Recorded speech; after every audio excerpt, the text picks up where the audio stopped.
কে লিখেছেন জানি না, কিন্তু হৃদয়ের গভীরে গিয়ে বাজে এই কথাগুলো। মা আমাদের শরীর গঠন করেন, আর বাবা গঠন করেন আমাদের ভবিষ্যৎ। মায়ের গর্ভে ৯ মাসের আশ্রয়, আর বাবার কাঁধে চেপেছিলাম বছরের পর বছর, শুধু তার শ্রম, ঘাম, দায়িত্বের উপর ভর করেই হাঁটতে শিখেছি জীবনের পথে।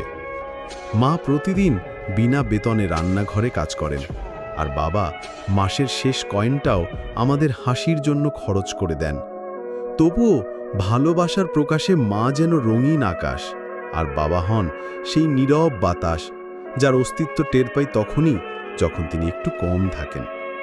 মা আমাদের প্রিয় খাবার নিজের হাতে রান্না করেন, আর বাবা দোকান ঘুরে ঘুরে সেটা খুঁজে এনে দেন, কিন্তু কৃতিত্বটুকু দেন মায়েরই হাতে।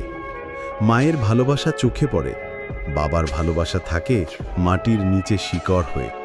যা না দেখলেও বোঝা যায় তার কারণেই আমরা শক্ত হয়ে দাঁড়িয়ে আছি।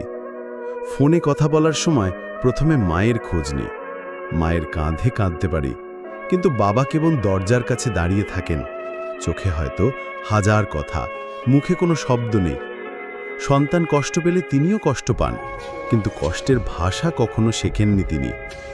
মায়ের আলমারিতে আছে রঙিন শাড়ি, বাচ্চাদের জামার আলমারি সাজানো, আর বাবার আলমারিতে সেই পুরনো কিছু জামা, যা কিনতে গিয়ে তিনি নিজের নতুন কিছু চাওয়া ভুলে গেছেন। মায়ের গয়নার বাক্সে সোনার রূপো, আর বাবার আঙুলে বিয়ের সময়ের সেই একমাত্র আংটি, যা কখনো খোলেন না, কারণ তাতেই জড়িয়ে আছে সব দায়িত্ব, প্রতিশ্রুতি। বাবা সকালে বের হন, রোদ, বৃষ্টি, ক্লান্তি উপেক্ষা করে ফিরে আসেন রাতে, শুধু সন্তানের মুখ দেখেই প্রাণ ফিরে পান। শ্রান্ত মুখে থাকে তৃপ্তির হাসি, কারণ পরিবারের সুখটাই তার সবচেয়ে বড় অর্জন। কখনো কোনো স্বীকৃতি চান না, চোখে জল আসলেও লুকিয়ে ফেলেন, কারণ তিনি জানেন বাবা কখনো কাঁদে না, বাবা ভেঙে পড়ে না। তিনি তো পাহাড়, মেরুদণ্ড, আশ্রয়। বয়সের ভারে একদিন তিনিও ক্লান্ত হয়ে পড়েন। তখন সন্তান ভাবে মা ঘরের কাজে সাহায্য করেন, কিন্তু বাবা আর কিছুই করতে পারেন না। কেউ ভাবে না তিনি তো একদিন সব করেছিলেন।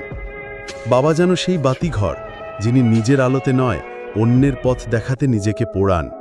তাই বলি, বাবা পিছিয়ে থাকেন না, তিনি সামনে আসেন না, কারণ তিনি জানেন ভালোবাসা প্রমাণে নয়, দায়িত্বে প্রকাশ পায়।